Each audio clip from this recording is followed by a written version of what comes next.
Today what we're going to do is take a look at the new vMix 27 test preview release. This is not production ready software yet, but it incorporates a new Zoom plugin that allows you to integrate Zoom meeting participants into your live production. And this is something that they showed off at IBC several weeks ago, maybe a month ago in Amsterdam. And it was not available at that time, but they have now released, again, a preview of vMix 27. It's not the full edition. And so what we're going to do today is we're going to play around with that. We're going to take a look at the Zoom capabilities and how you might incorporate Zoom participants into your live production. This is a particular interest to me because the reason that I bought vMix in the first place is because of the vMix call functionality and the ability to integrate multiple remote guests into the production. But I think anything that increases the number of remote participation, remote contribution opportunities and capabilities for production is good. And so a lot of people know how to use Zoom. Zoom is sort of ubiquitous in the corporate world. And so I think it lowers the barrier to entry on remote content contribution to live productions. So let's take a look. The first thing that you have to do is download the vMix 27 preview. And so the way that I found that was just Googling vMix 27 download, and that brings you to this forum page. And there are actually two different things that you need to download. You need to download vMix itself, and then you also need to download the Zoom plugin for vMix. Once you have both vMix 27 and the Zoom plugin installed, open vMix. You can see we're in the trial mode here because my license does not support vMix 27. I'll have to pay to upgrade it if I choose to do that. And then we have a blank new vMix production, and we want to go to add input, and now you can see there's Zoom. And again, if you don't see this, it could be that you haven't installed the Zoom plugin, so you have to install both. So we hit OK. Once you have the Zoom source, click here to connect. Now I've already logged in. If you haven't used this before, you'll have to log into your Zoom account, and then it doesn't let you schedule an ad hoc meeting through the vMix Zoom plugin, so you do have to go to the website and create a meeting. So I've already done that. I've created this meeting. If you go to the website and you create the meeting and you don't see it here, you can click refresh, and this will give you a list of all of the meetings. And you can see there's a handy link here. Click here to create a new meeting via the Zoom website. So I've already done that. I've already created the meeting, meeting ID, password, and so forth. I've set this to 1080p. I don't actually think my Zoom account supports that. I'm not sure. Capture mode, recording or streaming, I'm not sure what that does. I have it on recording. I assume that means it's going to do a local recording. I put my name as vMix for the participant. This is going to be the vMix participant in the Zoom meeting. So that seems like a reasonable name for me. And then here's where you configure the return feed. So this is what would be sent back to Zoom from vMix. So this could be your program output or whatever you want. And then the same thing with the audio. I don't have any of that set up, so we'll just leave it here. And we're not going to worry too much about what audio and video we're sending back to the participants. We're going to say OK. And you can see it says connecting. And now we're connected. So if we right click, you'll see open Zoom Manager, disconnect, participant source type, and max resolution. And we'll change that to 1080, but I don't think that's actually an option. All right, so now what we're going to do is we're going to have several other participants join the meeting, and then we'll pick up from there. Okay, I've had several other computers join the Zoom meeting now, and what you can see here is just I have a HyperDeck set up to send the output of a stinger into an AJA UTAP webcam input. So that's what you're watching here. You can see, let's bring this guy back up.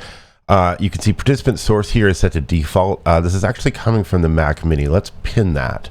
So this will always be that source. And then let's go ahead and change this to Mac Mini Video. All right, so that's one of our sources, but we have several other people. You can see we've got, I put the character generator, Mac Mini, and a MacBook Pro, both in the Zoom. So let's go ahead and add another input, another Zoom input.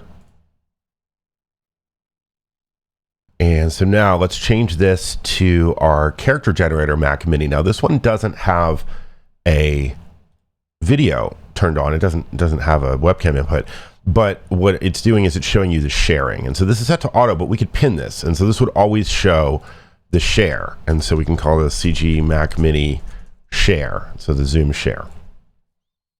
And then let's add another input. And so now let's change this one to our MacBook Pro. This is just using the FaceTime camera on the MacBook, pointed up at a Church's poster. Great band. So let's rename that. So we're going to call this MacBook Pro webcam. And so you now have several different sources, and you can switch between them. You know, these are the preview. This is on the preview bus, and then we can cut. I'm not doing anything with audio, but these should actually be sending audio in. Now, one thing that we can do is we can go into the Zoom Manager, and the Zoom Manager is showing you all the different participants. That's interesting. Oh, I see. So this one is 1920 by 720 because this is the screen share. And then these are 640 by 360. I'm sure you probably have to pay Zoom money maybe to get better results than that. You know, you can see who's joining, and it shows you, video, audio started, the meeting details. It looks like you can send messages from here. So it gives you some basic capabilities or control capabilities over the Zoom meeting. If you were using vMix as your production switcher, then I think you'd be done. This is working, and you can see that it's working, and that's great. I actually don't use vMix in that way. And so for me, I have this CG Mac Mini over here, which is what I use as a character generator feeding into a Blackmagic ATEM. Now, in a perfect world, if I wanted to send these sources into the Blackmagic switcher, I would do that over SDI using a decklink card. Unfortunately, this is not actually my vMix system. My vMix system broke, and so this computer doesn't have an 8-lane PCI Express slot for me to put the decklink card that I have in. So instead, what we're going to do is a little bit convoluted, but we're going to send this over to OBS over NDI and see if we can make that work. So if we go here to external, let's go to our settings. And so you'll see we have NDI, NDI, NDI. We only have 3 sources, so let's just do 3. So let's change this to input 1, input 2, input 3. And so these are our 4 outputs. This is, you get 4 outputs on the vMix 4K. I'm not sure on the other versions of vMix how many outputs you have. Let's go ahead and say OK. Let's just make sure that that's saved. Yeah, looks like NDI is on all of these. And so now let's check it out by switching over to our character generator. So now you can see we're over here on the Mac Mini that is running Zoom, and you can see here it's sharing into the presentation. So we're going to start with a fresh OBS scene. And from here, what we're going to do is we're going to see if we can add those NDI sources. So NDI source, we're going to call this vMix input 1. And our source name hopefully is going to show up here. Look at that. So XPS, that's the server, vMix output 1. I have some other NDI sources on the network. Those are not pertinent right now. So let's go ahead and add it. And there we have it, and all of its 360p glory. Let's go ahead and add NDI output 2, or input 2 rather. So let's see, where did it go? vMix input 2. I guess it's output really. I mean, it's an input here, an output there. Tomato, tomato. Let's resize that a little bit.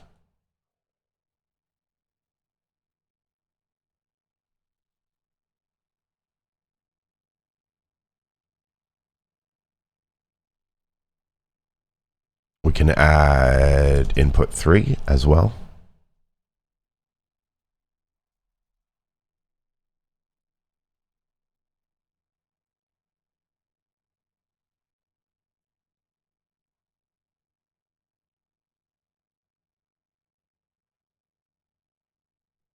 What did we do wrong here? Why do we have...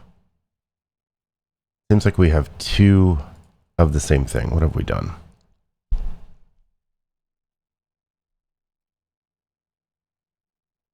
I'll put 3.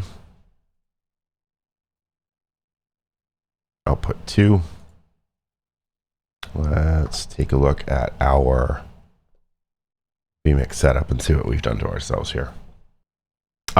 So here's the mistake. So we've accidentally put input 2 twice. So we want to say input 3. Look at that. Yeah, so now when we switch back over, we can see that the webcam from the laptop is now showing up as that third input. So this is great. And then one of the things you can do here, this again, it gets a little bit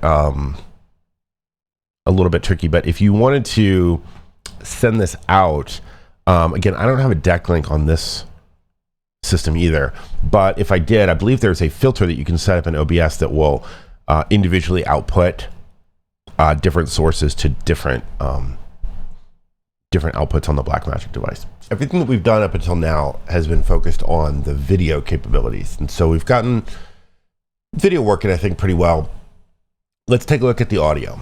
So the way that you do audio in vMix is you go over here to settings and you go to audio outputs, and these buses, and I think it may depend on the version of vMix you have, how many buses you get, but anyway, these are not enabled by default. So you have to go in and enable them, and then it's going to cause you to restart vMix. And then once you've done that though, and you open up your audio mixer here, you'll see that you have these different buses available. And you can see the audio levels here, the VU meter, because I've actually configured my microphone to go through the Mac Mini Zoom participation, because although this video has audio associated with it, the stinger transition, for some reason Zoom is not picking it up. It might be too low, or I don't know what's wrong with it, but anyway, no big deal. I've just routed the microphone audio. And then what you can do is you can go into your external output settings here. And so we've got output 1. So that's this guy here is input 1. And we go into settings and we can change the audio channels to bus A. And so what this will do is just send bus A to that NDI output. And now if we send this audio to the A bus, you'll see over here, the bus is going. And now if we switch over to our OBS instance, what you should see is here on vMix input 1, we now have the microphone audio, and you can see here from the VU meters. And then you can route this however you want to.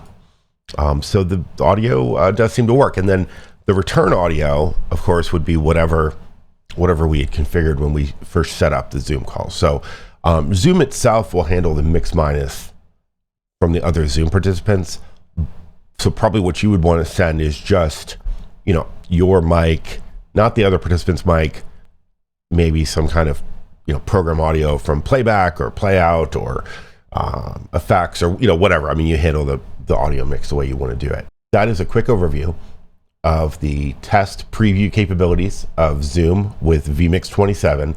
Again, this is not the production release, so there probably will be updates and there could be bugs, but it seems to work pretty well, at least based on our quick testing here. So hope that was helpful. Hope you enjoyed, and have a great day. Thanks so much. Bye-bye.